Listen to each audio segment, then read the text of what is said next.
Hello student, ધોરણ 11 biology સબ્જેક્ટમાં chapter number 14 આપણે continue કરીએ. આપણે શ્વસનની ક્રિયા વનસ્પતિમાં થાય, કેવી રીતે થાય, એમાંથી એટીપીનું સંશ્લેષણ થાય, એ બધી આપણે વિગતો જોઈએ. હવે જોઈએ એના વિશે કે એમાં જે ગ્લુકોઝ બને, બરાબર, પ્રકાશ સંશ્લેષણની ક્રિયાને અંતે આપણને ગ્લુકોઝ મળે. એ ગ્લુકોઝનું સંપૂર્ણ દહનથી અંતિમ નિપજના સ્વરૂપમાં કાર્બન ડાયોક્સાઇડ અને પાણીની સાથે ઉર્જા મુક્ત થાય. ગ્લુકોઝનું હવે વપરાશ થશે. એ વપરાશ એટલે એનું દહન થવાથી આપણને નિપજ મળે. એ નિપજમાં કાર્બન ડાયોક્સાઇડ અને પાણી મળે, અને પાણી અને કાર્બન ડાયોક્સાઇડની સાથે સાથે શક્તિ પણ મુક્ત થશે, જેનો મોટાભાગનો જથ્થો ઉષ્મા સ્વરૂપે બહાર આવે છે. એટલે જે શક્તિ મુક્ત થાય ગ્લુકોઝના દહનથી, બરાબર, વપરાશમાં લેવાયો ગ્લુકોઝનો ઉપયોગ થયો. ગ્લુકોઝનો ઉપયોગ ઓક્સિજનની હાજરીમાં થશે, એટલે એને કારણે આપણને કાર્બન ડાયોક્સાઇડ અને પાણી મળશે, અને સાથે સાથે શક્તિ પણ મુક્ત થશે. અને એ શક્તિ મોટે ભાગે ઉષ્માના સ્વરૂપમાં પર્યાવરણમાં મુક્ત થાય છે. એનું સમીકરણ પણ આપેલું છે કે ગ્લુકોઝ સાથે ઓક્સિજનના 6 અણુઓ કાર્ય કરે એટલે આપણને કાર્બન ડાયોક્સાઇડના 6 અણુઓ, પાણીના 6 અણુઓ મળે અને ઉર્જા મુક્ત થાય. જો આ ઉર્જા કોષ માટે આવશ્યક હોય તો તેનો ઉપયોગ કોષમાં બીજા અણુઓનું સંશ્લેષણ કરવામાં થવો જોઈએ. આપણે જોઈ ગયા છે કે અહીંયા ઉષ્મા સ્વરૂપે મોટાભાગની ઉર્જા મુક્ત થઈ જાય છે, પણ જો આ ઉર્જાનો ઉપયોગ કોષ માટે જરૂરી હોય તો શેમાં વપરાવવું જોઈએ? તો એ કોષમાં અન્ય અણુઓના નિર્માણ, બીજા અણુઓનું નિર્માણ કે જે કોષ માટે આવશ્યક છે એવા અણુઓના નિર્માણમાં આ ઉર્જાનો ઉપયોગ થવો જોઈએ. હવે આ ગ્લુકોઝ છે, એ ગ્લુકોઝના અણુનું વિઘટન થવાથી મુક્ત થતી બધી ઉર્જા ઉષ્માના સ્વરૂપમાં વ્યય પામતી નથી. મોટે ભાગની ઉર્જા ઉષ્મા સ્વરૂપે વ્યય થાય, પણ બધી જ ઉર્જા જે છે એ ઉષ્માના સ્વરૂપમાં વાતાવરણમાં ભળી જતી નથી. થોડી ઉર્જા એવી હશે કે જે કોષોમાં કાર્ય કરશે, કોષોના કાર્યમાં મદદરૂપ થશે. હવે અહીંયા જે આપણે ગ્લુકોઝનું ઓક્સિડેશન જોયું, બરાબર, એ ગ્લુકોઝનું ઓક્સિડેશન આપણને અહીંયા એક જ તબક્કામાં જોવા મળે કે ગ્લુકોઝ ઓક્સિજન સાથે ભળે, ઓક્સિડેશન થયું એટલે કાર્બન ડાયોક્સાઇડ, પાણી અને ઉર્જા મુક્ત થાય. પણ એ એક તબક્કામાં નથી થતું, પણ અનેક નાના નાના તબક્કાઓમાં થાય છે. નાના મોટા અનેક તબક્કાઓમાં થશે, અને કેટલાક તબક્કાઓ તો એટલા મોટા હોય છે કે તેમાંથી જે પણ ઉર્જા મળે એ ઉર્જા એટીપી બનાવવામાં ઉપયોગમાં લેવામાં આવે છે. મોટા તબક્કા છે એટલે એમાંથી ઉર્જા પણ વધારે પ્રમાણમાં પ્રાપ્ત થવાની, અને એ વધારે પ્રમાણમાં પ્રાપ્ત થતી ઉર્જા એટીપીના નિર્માણમાં મદદરૂપ થાય છે. એ કેવી રીતે થાય? એટીપીના સંશ્લેષણમાં કેવી રીતે ઉપયોગમાં લેવાય આ શ્વસનમાં મુક્ત થતી ઉર્જા, એના વિશે જોવાના છે. જોઈએ, શ્વસનની ક્રિયાવિધિ દરમિયાન ઓક્સિજનનો ઉપયોગ થાય, ઓક્સિજન વપરાય અને કાર્બન ડાયોક્સાઇડ, પાણી અને ઉર્જા નિપજ રીતે મુક્ત થાય. બરાબર, શ્વસનની ક્રિયા થઈ ત્યારે ઓક્સિજનનો ઉપયોગ થાય અને કાર્બન ડાયોક્સાઇડ, પાણી અને ઉર્જા આપણને નિપજ તરીકે મળે. દહન પ્રક્રિયા માટે ઓક્સિજનની આવશ્યકતા હોય છે, પરંતુ કેટલાક કોષો ઓક્સિજનની હાજરી અને ગેરહાજરીમાં પણ જીવંત રહી શકે છે. બરાબર, દહન પ્રક્રિયા જે છે, બરાબર, એ દહન પ્રક્રિયામાં મોટે ભાગે ઓક્સિજનનો ઉપયોગ થતો હોય છે. કોષમાં જે દહનની ક્રિયા થાય એમાં મોટે ભાગે ઓક્સિજનનો ઉપયોગ થતો હોય છે, પણ કેટલાક કોષો જે છે એમાં ઓક્સિજનની હાજરી જરૂરી છે જ એવું નથી, કમ્પલસરી નથી કે ઓક્સિજન જોઈએ જ દહન માટે. કેટલાક કોષો એવા હશે કે જેમાં ઓક્સિજન ન પણ હોય તો પણ દહનની ક્રિયા થાય. અને આપણને ખબર છે શ્વસનની ક્રિયા કે જેમાં ઓક્સિજનની જરૂર ન હોય એવા કેટલાક સજીવો આપણે જાણીએ છીએ. કયા? અજારક શ્વસન કરતા સજીવો, કે જે સજીવો અજારક શ્વસન કરતા હોય એને ઓક્સિજનની જરૂર નથી. એટલે ઓક્સિજનની ગેરહાજરીમાં પણ એમાં શ્વસનની ક્રિયા તો થવાની જ, ઉર્જા તો મુક્ત થવાની જ, કાર્ય તો કરવાના જ, બરાબર. પણ એટલે કે અહીંયા ઓક્સિજનની હાજરી કે ગેરહાજરીમાં પણ એ કોષો જીવંત રહી શકે છે. બરાબર, અને એ છે આપણે જોઈ ગયેલા તે અજારક શ્વસન કરતા સજીવો. ઓક્સિજન રહિત વાતાવરણ માટે અનુકૂલિત થયેલા હોય છે અજારક સજીવો. બરાબર, જો કે કેટલાક માટે ઓક્સિજન રહિત સ્થિતિની આવશ્યકતા ફરજિયાત હોય છે. એટલે ઓક્સિજન જરૂરી નથી, ઓક્સિજનની એને જરાક પણ જરૂર નથી, બરાબર, એવું કમ્પલસરી હોય છે. આવા સજીવોમાં પ્રત્યેક સ્થિતિમાં બધા સજીવોમાં ઉત્સેચકીય તંત્ર હોય છે, બરાબર.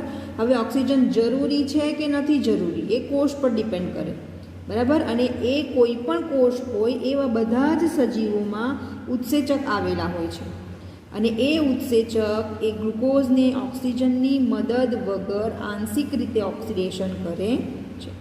જે અજારક સજીવો છે એ સજીવોમાં ઉત્સેચકો ગ્લુકોઝનું ઓક્સિડેશન કરવા માટે મદદરૂપ થાય છે, પરંતુ તે ઓક્સિજનની મદદ વગર. હવે ગ્લુકોઝનું ઓક્સિજનની મદદ વગર આંશિક એટલે થોડું જ ઓક્સિડેશન થાય છે ઉત્સેચકો દ્વારા, બરાબર. અને આપણને મળે છે પાયરુઇક એસિડ. એટલે ગ્લુકોઝનું ઓક્સિજનની મદદ વગર આંશિક રીતે જે ઓક્સિડેશન થાય છે એ પથ જે છે એ ગ્લાયકોલિસિસ તરીકે ઓળખાય છે. એ પ્રક્રિયા ગ્લાયકોલિસિસ કહેવાય છે કે જેમાં ઓક્સિજનનો જરૂર નથી, ઓક્સિજન હોતું જ નથી, છતાં પણ ગ્લુકોઝનું ઓક્સિડેશન થાય છે ઉત્સેચકો દ્વારા અને પાયરુઇક એસિડ મળે છે. હવે એ પથ ગ્લાયકોલિસિસ જે પ્રક્રિયા છે એ મોસ્ટ આઈએમપી છે અને એના વિશે આપણે જોઈએ. ગ્લાયકોલિસિસ શબ્દ, આ ગ્લાયકોલિસિસ શબ્દ જે છે એ ગ્રીક શબ્દ પરથી ઉતરી આવેલો છે, જેમાં ગ્લાયકોસ એ ગ્રીક શબ્દ છે જેનો અર્થ થાય છે શર્કરા અથવા તો શુગર, બરાબર. અને લાઇસિસ અથવા તો લિસિસ એટલે કે તૂટવું, એટલે શર્કરાનું તૂટવું એને કહેવામાં આવે છે ગ્લાયકોલિસિસ. કારણ કે આપણે ગ્લુકોઝને તોડીએ તો આપણને પાયરુઇક એસિડ મળવાનું છે, ગ્લુકોઝનું ઓક્સિડેશન કરવાના છે પણ ઓક્સિજનની ગેરહાજરીમાં. એટલે અહીંયા આપણને શર્કરાનું વિઘટન તરીકે ગ્લાયકોલિસિસને ઓળખી શકીએ. આ ગ્લાયકોલિસિસની પ્રક્રિયાએ કોણે આપેલી? તો ઇમ્બેડેન, ઓટો મેયરહોફ અને જે પરનાસ, બરાબર. ઇમ્બેડેનનો ઈ, ઓટો મેયરહોફનો એમ અને પરનાસનો પી એટલે EMP. આ ત્રણ વૈજ્ઞાનિકો દ્વારા ગ્લાયકોલિસિસ પ્રક્રિયા આપવામાં આવેલી, રજૂ કરવામાં આવેલી, એટલે એને EMP પરિપથ તરીકે પણ ઓળખવામાં આવે છે. ખાસ ધ્યાન રાખજો, EMP એટલે ગ્લાયકોલિસિસ પથ, એ એના પ્રક્રિયા રજૂ કરનાર વૈજ્ઞાનિકોના નામ પરથી એને આપવામાં આવેલું છે નામ, ઇમ્બેડેન, મેયરહોફ અને પરનાસ. એટલે એને EMP પરિપથ તરીકે પણ ઓળખવામાં આવે છે ગ્લાયકોલિસિસ. હવે આપણે અજારક સજીવોની વાત કરતા છે તો અજારક સજીવો જે છે એમાં શ્વસન માત્ર આ પ્રક્રિયા થાય છે. શ્વસન જે થાય અજારક સજીવોમાં એ ફક્ત ગ્લાયકોલિસિસની ક્રિયા દ્વારા જ થાય છે. ગ્લાયકોલિસિસ કોષરસમાં થશે અને આ બધા જ સજીવોમાં થાય છે. કોષરસમાં અજારક શ્વસન કરતા બધા જ સજીવોના કોષરસમાં આ ગ્લાયકોલિસિસની ક્રિયા થાય છે. આ પ્રક્રિયામાં ગ્લુકોઝનું આંશિક ઓક્સિડેશન થાય અને પાયરુઇક એસિડ મળે. પણ અહીંયા કેટલા અણુ મળે? પાયરુઇક એસિડના 2 અણુઓ મળે છે. એટલે એક અણુ ગ્લુકોઝનો ઓક્સિડેશન થાય ત્યારે 2 અણુ પાયરુઇક એસિડના મળે છે ગ્લાયકોલિસિસ પથમાં. વનસ્પતિમાં આ ગ્લુકોઝ આપણને સુક્રોઝમાંથી પ્રાપ્ત થાય. સુક્રોઝ એમાંથી મળે તો પ્રકાશ સંશ્લેષણની ક્રિયામાંથી અથવા તો સંચિત કાર્બોદિતમાંથી પ્રાપ્ત થાય છે. કાર્બોદિત અથવા સ્ટાર્ચના સ્વરૂપમાં, સ્ટાર્ચ એટલે કે કાર્બોદિત, બરાબર. તો એ કાર્બોદિતમાંથી આપણને ગ્લુકોઝ કે સુક્રોઝ મળે છે. એ સ્ટાર્ચ ક્યાંથી મળ્યો આપણને? પ્રકાશ સંશ્લેષણની નીપજ છે, બરાબર. હવે આ સુક્રોઝ કે ગ્લુકોઝ જે છે એ સુક્રોઝ ઇન્વર્ટેઝ કે સિક્રેઝ નામના ઉત્સેચકની મદદથી ગ્લુકોઝ અને ફ્રુક્ટોઝમાં રૂપાંતરિત થાય છે. પ્રકાશ સંશ્લેષણમાં મળ્યો આપણને સુક્રોઝ, ગ્લુકોઝ સુક્રોઝમાંથી પ્રાપ્ત થયો એટલે સુક્રોઝ મળ્યો, બરાબર. એ સુક્રોઝમાંથી આપણને ગ્લુકોઝ અને ફ્રુક્ટોઝ મળવાના છે. તો કેવી રીતે મળે? તો સુક્રોઝ જે છે એ ઇન્વર્ટેઝ કે સુક્રેઝ, સુક્રોઝ એમાં ઉત્સેચકો પ્રક્રિયા કરશે, સુક્રેઝ કે ઇન્વર્ટેઝ, અને એની મદદથી આપણને ગ્લુકોઝ અને ફ્રુક્ટોઝ મળે છે. આ બંને કેવા છે? મોનોસેકેરાઇડ. એ સરળતાથી ગ્લાયકોલિટિક ચક્રમાં પ્રવેશ કરે છે. આપણે પ્રક્રિયા જોઈએ.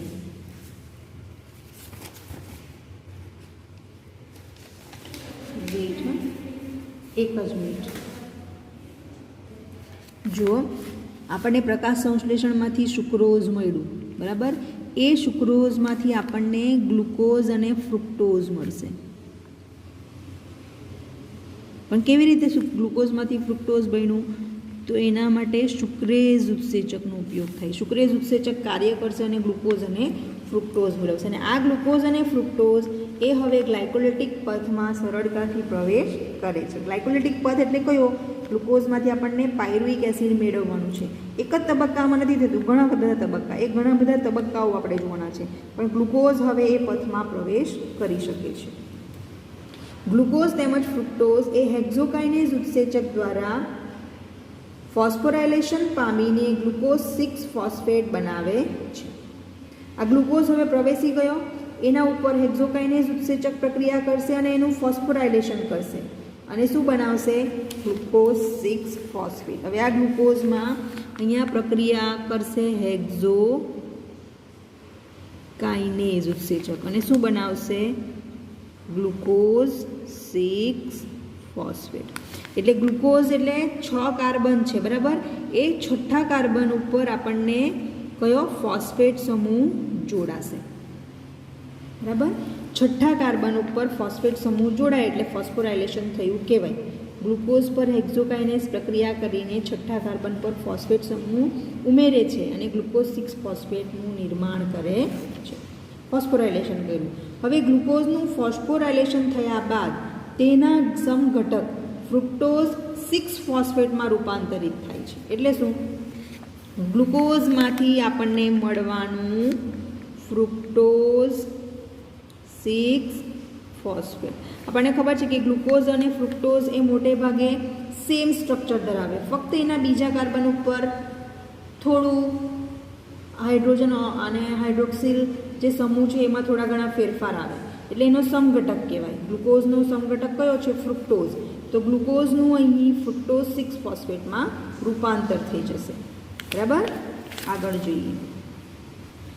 ફોસ્ફોરાયલેશનની ક્રિયા થઈ એટલે ગ્લુકોઝ 6 ફોસ્ફેટનું ફ્રુક્ટોઝ 6 ફોસ્ફેટમાં રૂપાંતર થઈ ગયું. હવે આ ગ્લુકોઝ અને ફ્રુક્ટોઝનો ચયાપચય પથ એક સરખો છે, મોટે ભાગે સમઘટક છે એટલે બંનેનું ચયાપચય એક સરખી રીતે થતું હોય છે. આ જે ગ્લાયકોલિસિસની પ્રક્રિયા છે એ આપણે આકૃતિમાં જોઈશું, જેમાં વિવિધ ઉત્સેચકોના નિયંત્રણ હેઠળની ગ્લાયકોલિસિસમાં શ્રેણીબદ્ધ 10 પ્રક્રિયાઓ ગ્લુકોઝમાંથી પાયરુવેટના નિર્માણમાં થાય છે. આ જે પથ છે જેમાં ગ્લુકોઝમાંથી પાયરુવિક એસિડ બનશે એ કેટલી શ્રેણીબદ્ધ 10 પ્રક્રિયાઓ એટલે 10 તબક્કાઓ અથવા પગથિયાઓમાં ગ્લુકોઝ જે છે એનું પાયરુવેટમાં રૂપાંતર થશે અને પાયરુવેટમાંથી પાયરુવિક એસિડ મળશે. એટલે ગ્લાયકોલિસિસ એક જ તબક્કામાં ન થતાં 10 પ્રક્રિયાઓનો તબક્કો આપણે જોઈ શકીએ છીએ. એટલે ગ્લુકોઝમાંથી પાયરુવિક એસિડ જે મળે એ 10 તબક્કામાં પ્રક્રિયા થાય છે. ગ્લાયકોલિસિસની વિવિધ પ્રક્રિયાઓનો અભ્યાસ દરમિયાન તે પ્રક્રિયાઓ પર ધ્યાન આપો કે જેમાં એટીપી કે NADH અને H+ નો ઉપયોગ કે સંશ્લેષણ થાય છે. 10 તબક્કાઓમાંથી કેટલાક તબક્કાઓ એમાં હશે કે જેમાં એટીપીનો ઉપયોગ એટલે એટીપીનું સંશ્લેષણ થાય છે, એટીપી બને કે NADH અને H+ બને. અમુક તબક્કાઓ એવા હશે જેમાં એટીપીનો ઉપયોગ થશે, વપરાશે અને કેટલાકમાં એટીપીનું સંશ્લેષણ થશે. તો એ તબક્કાઓ આપણે જોવાના છે, એના પર ખાસ ધ્યાન રાખવાનું છે કયા તબક્કાઓ છે કે જેમાં એટીપી બનશે અને જેમાં એટીપીનો વપરાશ થશે. એટલે આપણે પથ જોઈ લઈએ.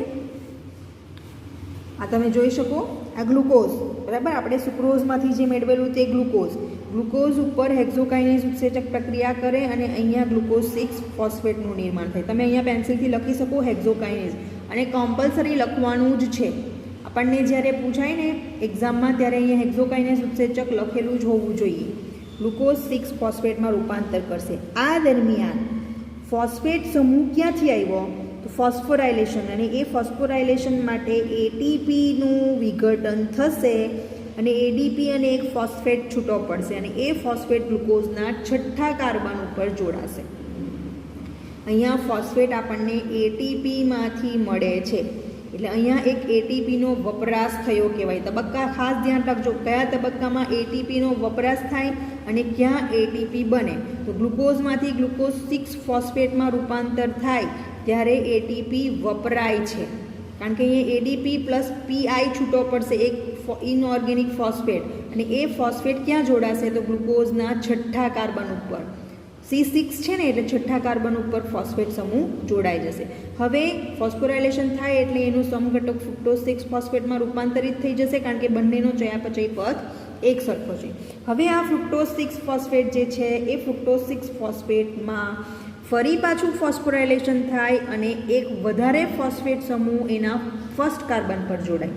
એટલે ફ્રુક્ટોઝના પહેલા અને છઠ્ઠા કાર્બન ઉપર ફોસ્ફેટના બે અણુઓ જોડાય એટલે એને નામ આપી દીધું ફ્રુક્ટોઝ 1,6 બાયફોસ્ફેટ. અને અહીંયા ફોસ્ફેટ ક્યાંથી આવ્યો તો એ પણ એટીપીમાંથી. એટીપીમાંથી છૂટો પડશે એડીપી પ્લસ પીઆઈ અને એ ફોસ્ફેટ ફ્રુક્ટોઝના ફર્સ્ટ કાર્બન પર જોડાશે. છઠ્ઠા કાર્બન પર તો ઓલરેડી ફોસ્ફેટ છે જ, પહેલા કાર્બન પર જોડાયું એટલે એને બાયફોસ્ફેટ કહેવામાં આવે. એટલે ફ્રુક્ટોઝ 1,6 બાયફોસ્ફેટનું નિર્માણ થયું. હવે આ ફ્રુક્ટોઝ 1,6 બાયફોસ્ફેટ જે છે એનું રૂપાંતર બે નિપજમાં થશે. એમાંથી એકમાં આપણને મળશે ગ્લિસરાલ્ડીહાઇડ, બરાબર, અને બીજી મળશે ફોસ્ફોગ્લિસરાલ્ડીહાઇડ, PGAL તરીકે ઓળખાય, ટ્રાયોસ ફોસ્ફેટ છે. ગ્લિસરાલ્ડીહાઇડ 3 ફોસ્ફેટ પણ કહી શકીએ અથવા તો 3 ફોસ્ફોગ્લિસરાલ્ડીહાઇડ પણ કહી શકીએ, બરાબર. અને બીજું છે એમાંથી મળતું ડાયહાઇડ્રોક્સી એસિટોન ફોસ્ફેટ. જો આપણે આ રીતે જોઈ શકીએ ફ્રુક્ટોઝ 6 ફોસ્ફેટ, અહીંયા આપણને શું મળ્યું, આ 6 ફોસ્ફેટ કેવી રીતે મળ્યો તો એટીપી જે છે એનું વિઘટન થયું અને મળ્યું આપણને એડીપી પ્લસ ફોસ્ફેટ અને એ ફોસ્ફેટ છઠ્ઠા કાર્બન સાથે જોડાયું. હવે સમઘટકમાં રૂપાંતરિત થયું, ફ્રુક્ટોઝ 6 ફોસ્ફેટમાંથી બની ગયું આપણને ફ્રુક્ટોઝ 1,6 બાયફોસ્ફેટ, બરાબર. અને ફ્રુક્ટોઝ 1,6 બાયફોસ્ફેટમાં ફરી પાછું ફોસ્ફેટ એટીપીમાંથી જ મળે. એટલે અહીંયા આપણને બે તબક્કા કયા એમાં મળ્યા કે જેમાં એટીપીનો વપરાશ થયો. એક તો ગ્લુકોઝનું ગ્લુકોઝ 6 ફોસ્ફેટમાં અને ફ્રુક્ટોઝ 6 ફોસ્ફેટનું ફ્રુક્ટોઝ 1,6 બાયફોસ્ફેટમાં રૂપાંતર થાય, એ દરમિયાન એટીપી વપરાય છે. અહીંયા ફોસ્ફેટ છૂટો પડે અને એ ફોસ્ફેટ પહેલાં અને છઠ્ઠા કાર્બન ઉપર જોડાય એટલે બાયફોસ્ફેટનું નિર્માણ થાય. હવે જે આ જે પ્રક્રિયા 1,6 બાયફોસ્ફેટ જે છે એમાંથી આપણને બે નિપજ મળે છે. કઈ કઈ? 3 ફોસ્ફોગ્લિસરાલ્ડીહાઇડ, ખાસ ધ્યાન રાખજો, જેને PGAL તરીકે પણ ઓળખવામાં આવે, ફોસ્ફોગ્લિસરાલ્ડીહાઇડ, બરાબર. 3 ફોસ્ફોગ્લિસરાલ્ડીહાઇડ અને બીજું મળે છે ડાયહાઇડ્રોક્સી એસિટોન ફોસ્ફેટ, ડાયહાઇડ્રોક્સી એસિટોન ફોસ્ફેટ, જેને DHAP તરીકે પણ ઓળખાય છે, બરાબર. એસિટોન ફોસ્ફેટ એટલે આપણને ફ્રુક્ટોઝ 1,6 બાયફોસ્ફેટમાંથી બે નિપજ મળશે, PGAL અને DHAP. એમાંથી આપણે PGALનો ઉપયોગ કરશું અને તબક્કો આપણા પ્રક્રિયા આગળ વધશે તે જોઈએ. હવે 3 ફોસ્ફોગ્લિસરાલ્ડીહાઇડ જે છે એમાંથી આપણને 1,3 બાયફોસ્ફોગ્લિસરિક એસિડ મળે છે, બરાબર. 1,3 બાયફોસ્ફોગ્લિસરિક એસિડ કેવી રીતે મળે તો અહીંયા જોવાનું NAD પ્લસ જે છે અહીંયા આપણને NADH અને H પ્લસ મળે છે. અહીંયા આપણે 2 ઇલેક્ટ્રોન જે છૂટા પડશે એ 2 ઇલેક્ટ્રોન અને 2 હાઇડ્રોજનનો ઉપયોગ કરીને NADનું રૂપાંતર NADH અને H પ્લસમાં થાય છે, બરાબર. ટ્રાયોસ ફોસ્ફેટમાંથી 2 ટ્રાયોસ ફોસ્ફેટ થાય. કેમ? કારણ કે ફોસ્ફેટ અહીંયા પહેલા અને ત્રીજા કાર્બન પર તો ઓલરેડી છે અને પહેલા કાર્બન પર પણ જોડાઈ ગયું, બરાબર. એટલે અહીંયા 1,3 બાયફોસ્ફોગ્લિસરિક એસિડ મળશે. એ 1,3 બાયફોસ્ફોગ્લિસરિક એસિડ જે છે એમાંથી આપણને શું મળવાનું છે? 3 ફોસ્ફોગ્લિસરિક એસિડ. હવે 1,3 માંથી 3 ફોસ્ફોગ્લિસરિક એસિડ એટલે એક ફોસ્ફરસ ગ્રુપ જે છે એ નીકળી જશે અને એ નીકળી જાય તો આપણને એટીપી મળે. એટલે એડીપી અને એની સાથેનો એક ફોસ્ફેટ નીકળી ગયો, એ વપરાયો એટીપીના નિર્માણમાં. એડિનોસાઇન ડાયફોસ્ફેટમાંથી એડિનોસાઇન ટ્રાયફોસ્ફેટ થઈ ગયું, બરાબર. અહીંયા એટીપીનું નિર્માણ થયું. કયો તબક્કો? 1,3 બાયફોસ્ફોગ્લિસરિક એસિડમાંથી 3 ફોસ્ફોગ્લિસરિક એસિડમાં. હવે 3 ફોસ્ફોગ્લિસરિક એસિડમાંથી આપણને 2 અણુ મળશે ફોસ્ફોગ્લિસરેટના. ફોસ્ફોગ્લિસરેટમાંથી પાણીનો અણુ દૂર થશે એટલે 2 અણુ મળશે ફોસ્ફોઇનોલ પાયરુએટના. અને ફોસ્ફોઇનોલ પાયરુએટમાંથી ફરી પાછો આપણે ફોસ્ફેટ અહીંયા એટીપીના નિર્માણમાં વપરાશે, એટલે એડીપીમાંથી એટીપીનું નિર્માણ થશે અને મળી ગયા આપણને પાયરુવિક એસિડના 2 અણુઓ.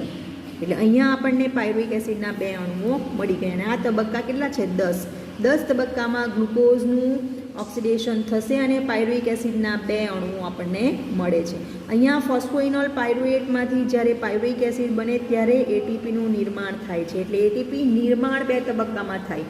1,3 બાયફોસ્ફોગ્લિસરિક એસિડમાંથી 3 ફોસ્ફોગ્લિસરિક એસિડ દરમિયાન અને ફોસ્ફોઇનોલ પાયરુવેટમાંથી પાયરુવિક એસિડ દરમિયાન. આ 2 તબક્કામાં એટીપી નિર્માણ પામશે, જ્યારે ઉપરના 2 તબક્કામાં એટીપી જે છે એનો વપરાશ થશે. હવે આપણે થિયરી જોઈએ. એટીપીનો ઉપયોગ આપણે જોઈ ગયા છે 2 તબક્કામાં. પહેલો તબક્કો જેમાં ગ્લુકોઝનું ગ્લુકોઝ 6 ફોસ્ફેટમાં રૂપાંતર થાય અને બીજામાં ફ્રુક્ટોઝ 6 ફોસ્ફેટનું ફ્રુક્ટોઝ 1,6 બાયફોસ્ફેટમાં રૂપાંતર થાય. હવે આ જે ફ્રુક્ટોઝ 1,6 બાયફોસ્ફેટ છે એ વિઘટિત થઈને DHAP અને PGAL એટલે ડાયહાઇડ્રોક્સી એસિટોન ફોસ્ફેટ અને 3 ફોસ્ફોગ્લિસરાઇડહાઇડ બનાવે. હવે આ જે 3 ફોસ્ફોગ્લિસરાઇડહાઇડ છે એનું 1,3 બાયફોસ્ફોગ્લિસરેટમાં રૂપાંતર થાય. પણ ત્યારે શું થાય? NAD+ છે એમાંથી NADH અને H+નું નિર્માણ થાય છે. આ તબક્કો પણ યાદ રાખવાનો.